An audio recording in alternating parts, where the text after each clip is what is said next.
কি বেটা, এই দেখো এই দেখো কখন যে ছবি হবে লাইনে। তো বন্ধুরা, সোনামা ঘুমিয়ে গিয়েছে দেখো আমার কোলে, আর আমি খুব আমার পেটে ব্যথা করছিল, খুব পেটে ব্যথা। তো ডাক্তার দেখিয়েছি সিএন হসপিটালে, ডাক্তার বলল ছবি করতে হবে। তো ছবি করে বলল যে কপাটি আছে। তো আমি বললাম যে কেন, তো পেটে ব্যথা করবে না কেন বন্ধুরা, 7 মাস আমার বাচ্চার বয়স হলো, আর আমি তখন ধরে ভিডিও বানাই, নাচছি।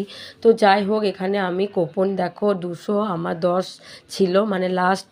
তো সবাই লাইন বাই লাইন দেখাচ্ছে রিপোর্ট দেখাতে গেলেও সেই বসে ধৈর্য ধরে বসে রিপোর্ট দেখালাম। তো আমাকে বলল ডাক্তারবাবু দেখে সোমবার ভর্তি হয়ে যাও। আমি বললাম যে ভর্তি হয়ে যাব, আমি বাচ্চা নিয়ে কে থাকবে, তো দেখি মাকে বল